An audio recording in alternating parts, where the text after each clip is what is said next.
Hey, everybody. Welcome and thank you for joining us. We are DPF Guys based in Atlanta, Georgia. We focus 100% on diesel aftertreatment services for anything with the diesel engine and an emission system. Most of our customers are truck drivers and fleets, but we also service aftertreatment for off-road equipment, diesel passenger vehicles, and stationary equipment with DPF systems like generators, pumps, rock crushers, and a variety of other equipment. If it burns diesel and has a DPF, we can take care of it. All right, so what's the big disclaimer for the day? It is you should always talk to your mechanic about any concerns you have with your engine or truck, and any pricing discussed here may or may not apply to you and should only be used as a guideline and is not any form of an official quote for any services by DPF Guys or anyone else. All right. We got all the housekeeping out of the way. We're going to go through a total of 10 questions. And I've got, so I am looking and I'm going to, you might notice everybody who's watching on YouTube or Facebook or Twitter or Twitch or LinkedIn. By the way, LinkedIn, this is kind of new to me. So I hope I get a lot of eyeballs on this, or at least a couple.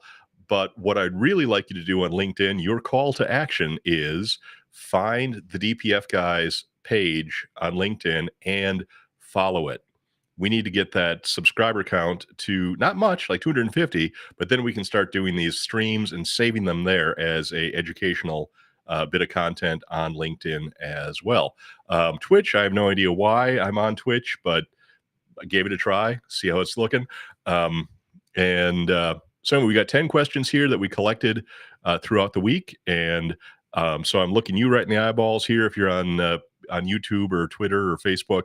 And up above me is a live with TikTok. So if I look up, I'm looking at the TikTok people. If I look down, I'm looking at the camera down here. Texas Trucker asked if we do, if we fix DPFs, and the answer is yes, we do.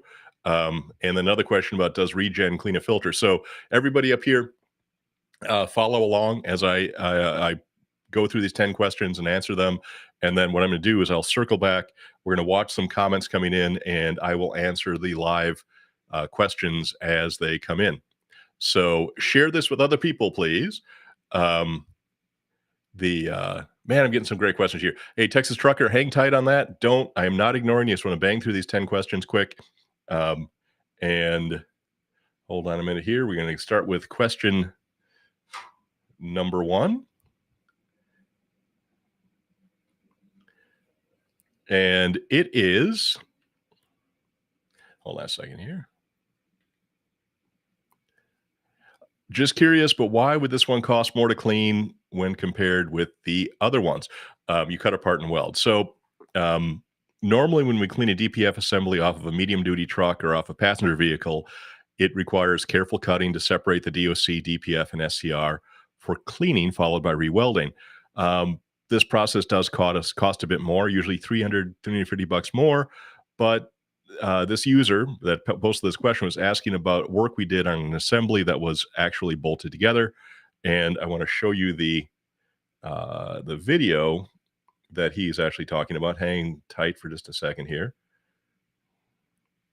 Here we go. Let's watch this video for a moment. This is how a medium-duty DPF assembly should be designed.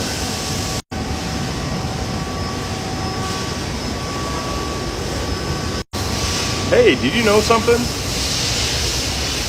Behind me is a Ford DPF assembly off of a medium-duty truck, and while usually these things have extra cost to clean because it involves cutting and welding and general shenanigans like that, this particular unit, and I'll show you, come check it out, has a much smarter design where the DOC, DPF, and SCR are actually separate components, and they're held together with flanges, bolts, and gaskets. So not only can they be taken apart very easily to clean, if you ever had an issue where your SCR went bad, but your DPF and DOC are still good, guess what you can do? Replace just your SCR and not the whole dang thing. Same thing goes, you lose a DPF for any reason, buy a new one, bolt it in. Lose a DOC for any reason, buy a new one, bolt it in.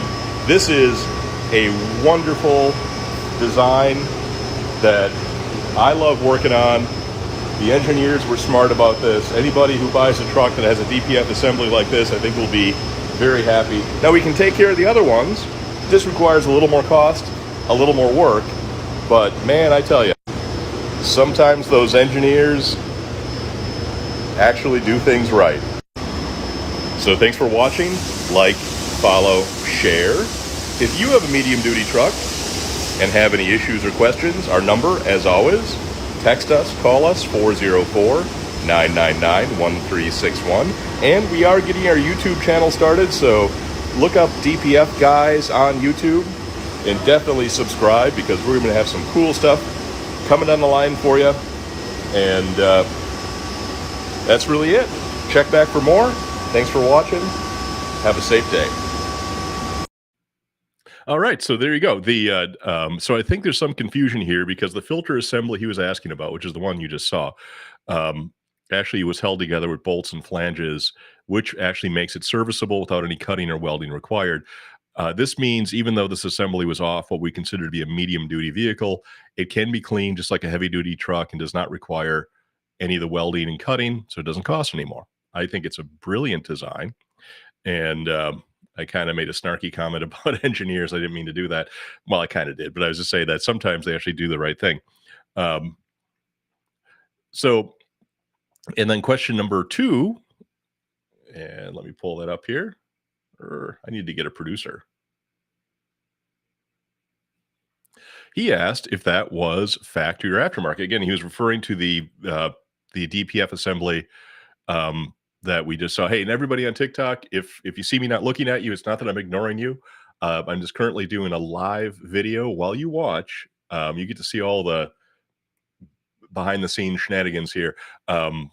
But if you wanted to see what I'm actually talking about, tune in DPF Guys on Facebook or YouTube or LinkedIn or Twitter or Twitch, and you can see what we're actually doing. So, but what I'm going to do is once we finish up this live on YouTube and everywhere else, we're going to shut that down, and then you and I, all of you and I, are going to have an after party, and I'll take my hat off and drink a cocktail, and we're going to talk trucking stuff, and I'll have Tommy J join in, and he can, we'll just shoot the bull and see what happens. Anyway, so we were talking about the that DPF assembly to show the video on, and he was curious whether it was aftermarket. That was actually factory, and a really well-designed unit. I think it's on some buses. I think it's on a lot of things. It really is easy to take off, take apart, clean, and put together. Unfortunately, I don't know exactly what make and model it was from. Otherwise, I'd tell you more about that. It was dropped off, and then they picked it up the next day, put it back on, whatever it was going back on, but I don't know what vehicle it's from. So that would actually, the charge for that, even though it's for medium duty, would be just like doing a big Class 8 DPF DOC SCR. But even if you do have something that requires the cutting and welding, the difference between a regular job and this cutting and welding job is about $350, a little bit less, for the additional work in process. So it's not bad. Question number 3.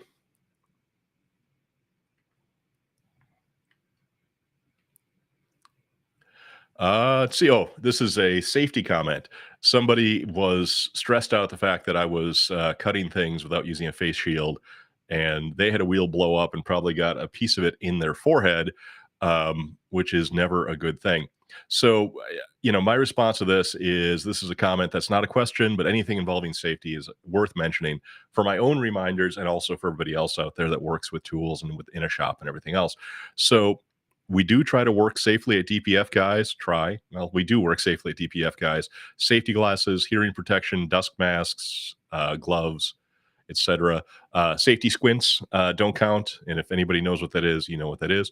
And we also do monitor air quality for particulate matter and volatile organic chemicals, VOCs, in real time, with both visual and audible alerts to let us know if we need to leave the area temporarily to allow the air quality to improve. We don't want to breathe that stuff, and we do everything we can to keep it out of the air. But sometimes it does, puff up, and you want to make sure you don't breathe it.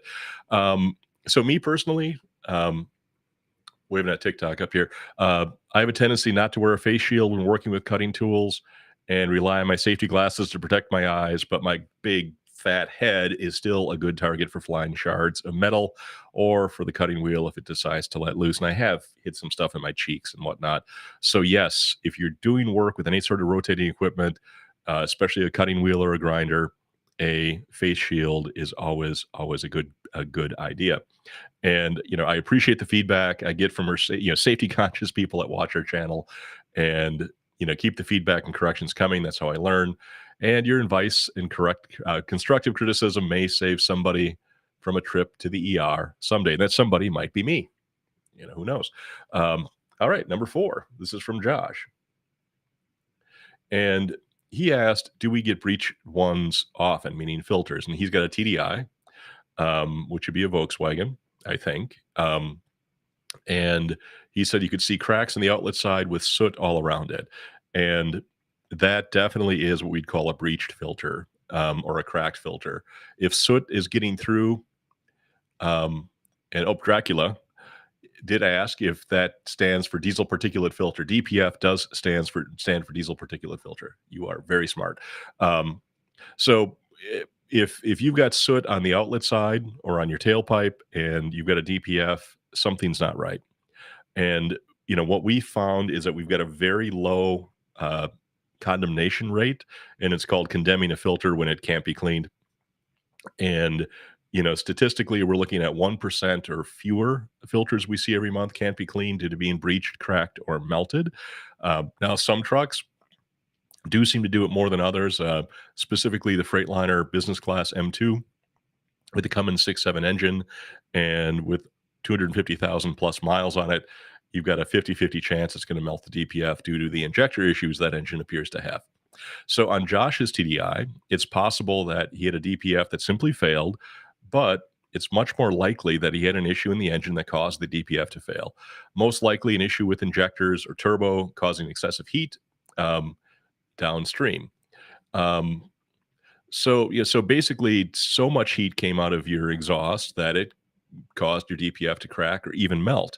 What'll happen to those DPFs, even if they don't look melted on the surface? Well, sometimes it's the inside of them will melt just like wax, and which is just nuts because Josh's TDI has a DPF made of silicon carbide. And in order to melt that stuff, it's got to get up to about 1,600 degrees Celsius or almost 3,000 degrees Fahrenheit before it starts to melt. So something really, really was cooking. And I mean, it could be, turbo actuator, it could be injectors, could be any number of things, but something hit that like a blowtorch and melted it, which is unfortunate because it has to be replaced. So if you're seeing soot on the outlet side, you definitely have an issue with the cracked or melted or both DPF, and unfortunately, it needs to be replaced.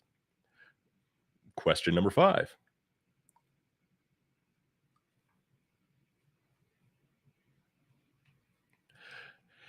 And so Lil E Films commented, "I'm dealing with the whole DPF system acting up on me. I just bought my truck and it's getting expensive on me. It sucks."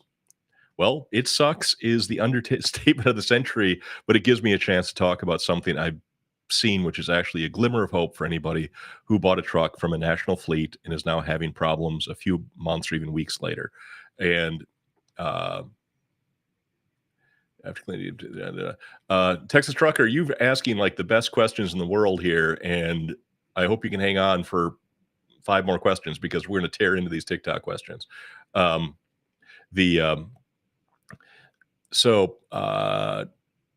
The fact that many large fleets, think of Schneider, Ryder, similar, buy brand new trucks and keep them until they're fully depreciated on the books and then sell them, buy new trucks and then repeat the process. That normally means that they've got a truck in service for what is it, about 3 years, 4 years. They generally have about 400,000 miles on them before they bring them to a dealership to be sold. So if you get a truck from a national fleet, you're actually getting a very well-maintained vehicle for the most part. But they follow the manufacturer's maintenance intervals to a T, because why would they want to do something more often than the manufacturer is recommending? So you take a large national fleet that's got a fleet of, let's say, Freightliner Cascadias with Detroit engines, which means they've got a one box, and the manufacturer will recommend cleaning the filters in that one box at about 400,000 miles.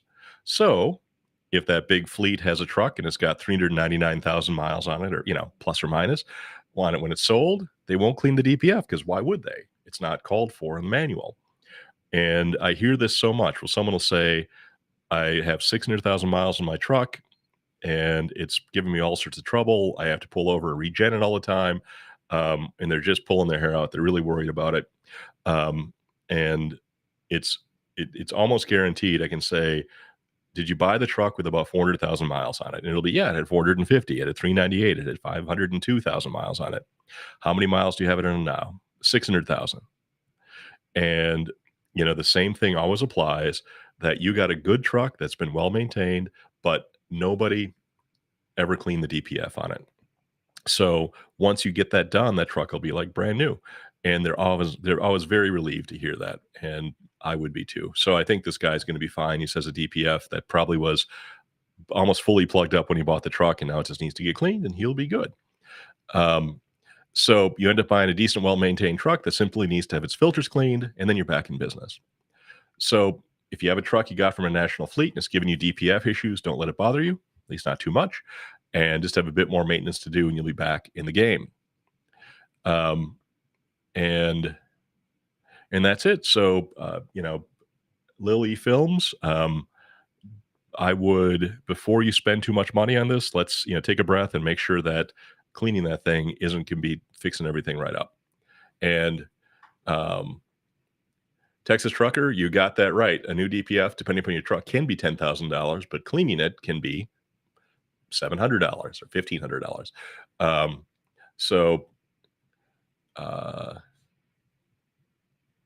Wow, bought a truck from Schneider. That's we'll talk more about that. Schneider's actually kind of dear to my heart. The big orange trucks. They're not too far from where I'm from, and good people, good company. And I do want to talk more about your Schneider disaster. And then someone's asking about a 2023 Ram. What's the pros or cons of having it deleted? These are great questions. I tell you what, everybody, please hang tight. Don't fall off the live until I'm done. I've got a few more to go through here, and we're going to pay full attention to you. Question number 6.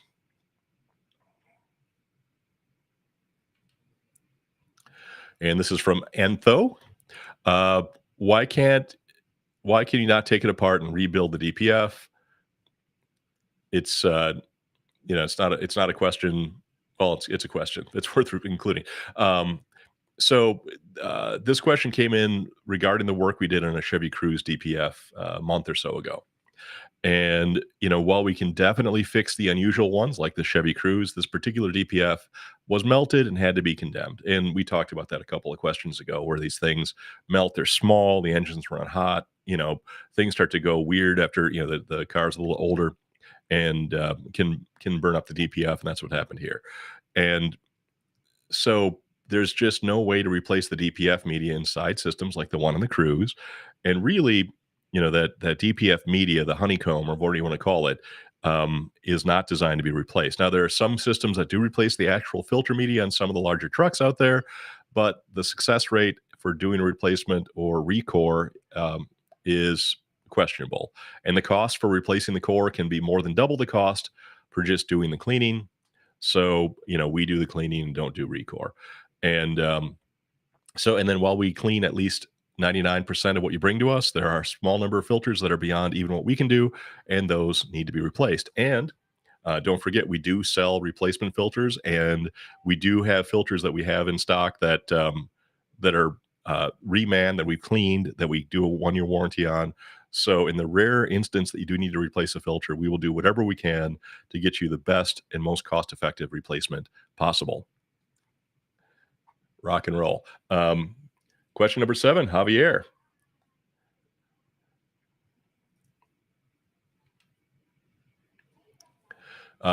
Quick question on DD13. If the DPFs are replaced before the truck CPU needs a manual regen, will that help prevent DOC damage?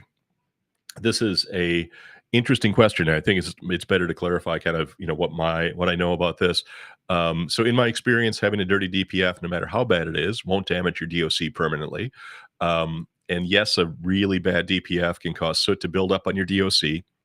And sometimes if that builds up enough, and based upon what sort of truck you have, the DOC can be pushed out of place, and that can damage sensors and things, but we can fix it. Um, but it'll normally not damage the DOC. And what can happen if you have a plugged up DPF and you hit the regen button over and over and over and over again, you can really overheat the system, and that can cause a DOC to be damaged or DPF to be damaged. But that's a fairly rare occurrence because it requires somebody to be really determined to do it to wreck something. Um, and as I always say, a regen, and this is actually touches on a question I got from TikTok up here, up above me here. They said, "Do regens just make everything go away?" And it doesn't. A regen is designed to kind of compact the soot, or burn off as much of the soot as it can. What's left is substantially less, but it's still there. So think about, it's a beautiful weekend and you're on the deck with your Weber grill and you stack that thing up with a pile of briquettes and you squirt it with the Boy Scout juice, throw a match in there, get it going. You grill up all your hot dogs and hamburgers and what have you, have a wonderful time. And when that's all burned up, now what's left is the ash. So if you want to think about that like a regen, you're basically regenerating your grill. You're burning up all of the carbon in the charcoal, which is like soot. And what's left is the unburnable stuff, which is the ash. And that needs to be emptied from your grill. So it's kind of the same thing when you do a regen. You're basically cooking the weenies and burning up the charcoal briquettes, but you're leaving ash in the bottom of your Weber that you need to clean up. Um, so anyway, so that's so if your truck is calling for a parked regen today, when it does it every so often. In fact, so infrequently you barely remember. Or if you're like my friend Clinton up here, he's got almost 500,000 miles on his truck with a Cummins engine, and he's never done a parked regen because he just maintains his truck really well. But when your truck starts calling for parked regens, it's basically telling you, I need a DPF cleaning. Now, I might not need it this instant, but you don't want to go too far because eventually the truck won't regenerate. It'll derate on you. You'll be stuck poking along at 15 miles per hour, 5 miles per hour. And it never happens when you're, a mile away from home and close to your favorite mechanic. It always happens out in the middle of, BFE chipped and you got, and then you're really stuck. So if you don't remember the last time you got your DPF cleaned, it's probably time to get your DPF cleaned. Also, as a note, on the DD13 and DD15, there's a DOC face plug cleaning option. And, that can, people will do that when their DPF gets really dirty and it starts to plug up even all the way back to their DOC.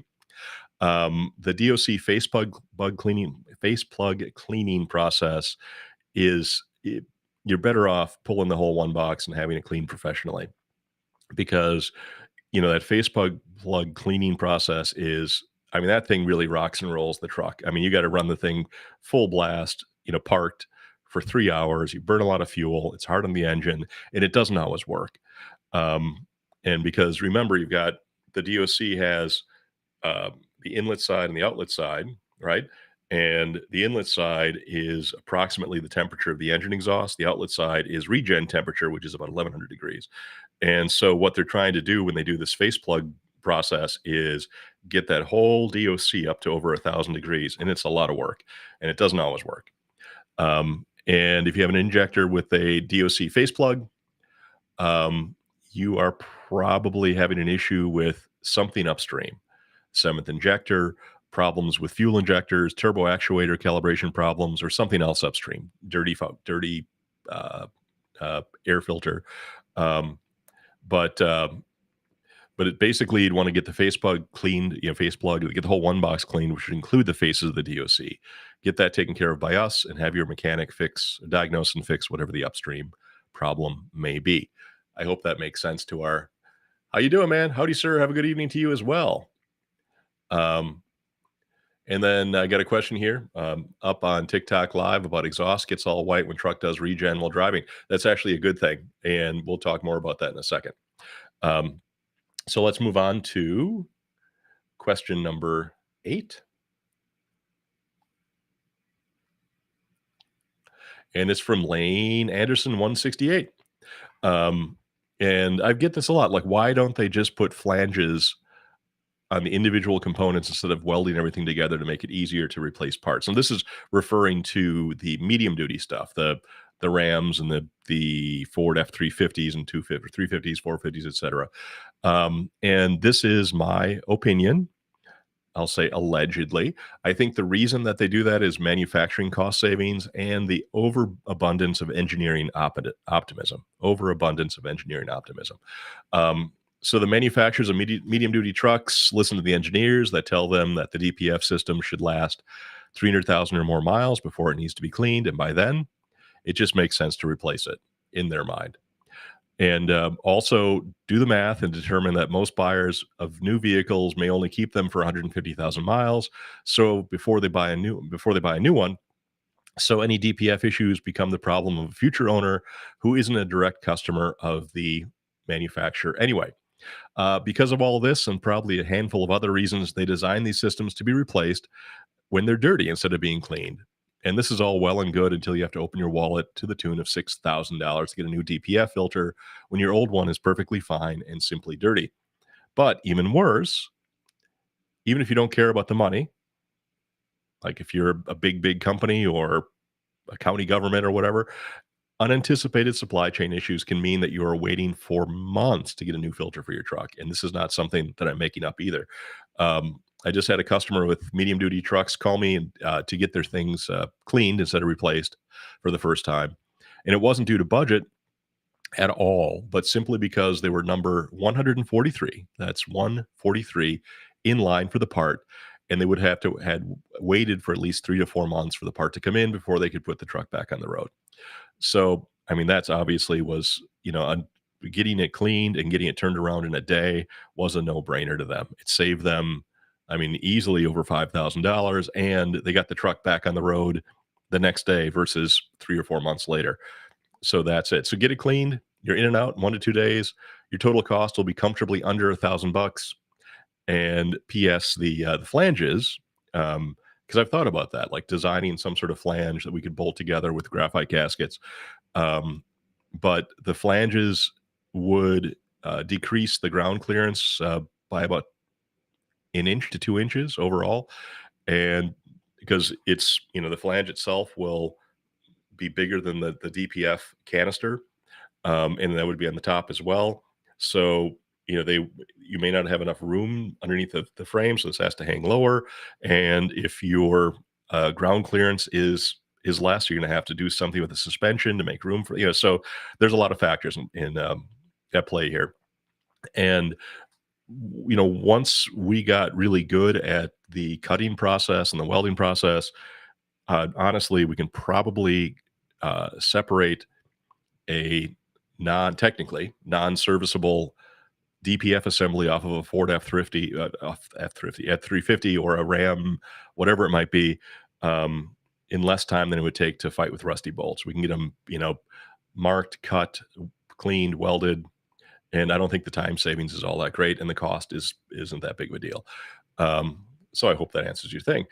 Question number 9, and this is from Hermit. And this actually touches on some of the stuff we're going to talk about on the TikTok live here. Does your shop refurbish one boxes from a Detroit DD13? And the answer is absolutely. Now, keep in mind that there are, we say there are 10 things that can go wrong with a one box, and we can fix 8 of them. And we found that that's pretty much true.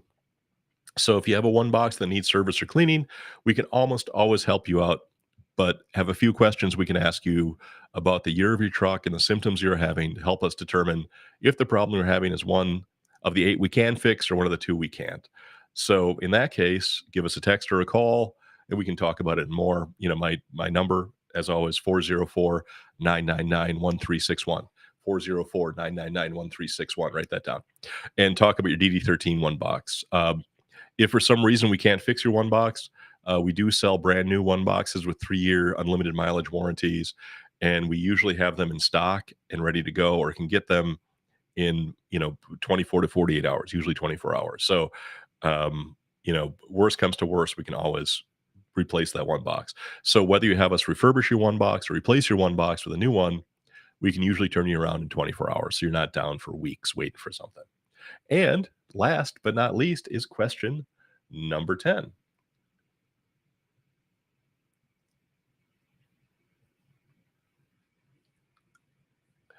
All right, what's question number 10 here? Okay.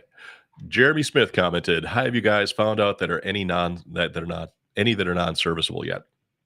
And the answer to that is actually no. So not yet, but you never know what tomorrow may bring. Tomorrow's another day, and I might get 6 of them I can't fix. So unless a filter is literally broken or melted inside, we can clean and repair it. And even if there's a couple of cells that are bad, we can patch, or our breach, we can patch those within reason. Um, and and don't forget, our guarantee says that if we can't clean it, there is no charge. So I always tell people you have nothing to lose. If you can't clean it and you get a different filter from us, there's no charge for the cleaning. So there you have it. Your questions, my answers. In fact, I'm going to jump over here to the chat and let's see what we got going on here. Oh yeah, we got an Eben Rockmaker here. Let's take a look here. We're going to do a chat overlay.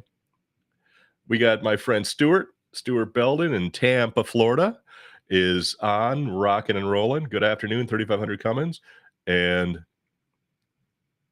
and I tell you what, Eben Rockmaker from Amsoil, I did a post about what makes a synthetic oil fully synthetic, 100% synthetic. What does it need to qualify for that?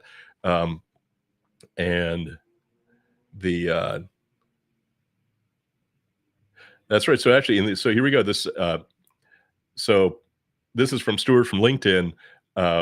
We actually worked on his. This is back when he was in Oregon. He had a big Mercedes SUV and was looking at a very expensive repair for it, and we were able to fix it and get him back on the road. So thank you for that that comment, Stuart. Really appreciate it. Um,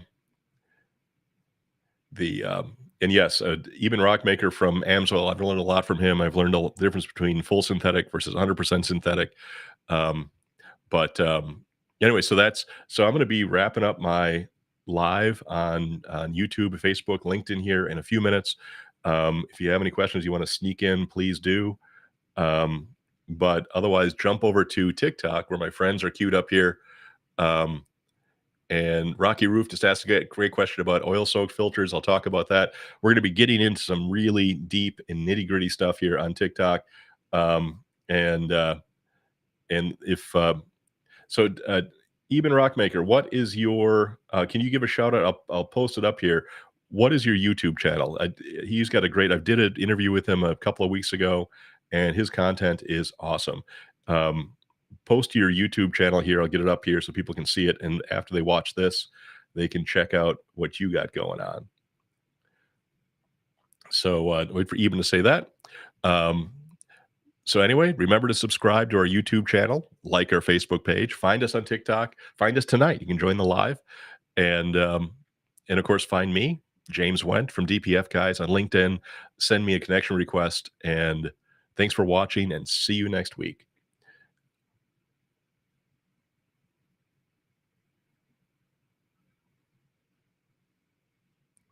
And my friends on TikTok, I will be with you in a minute. Here we go.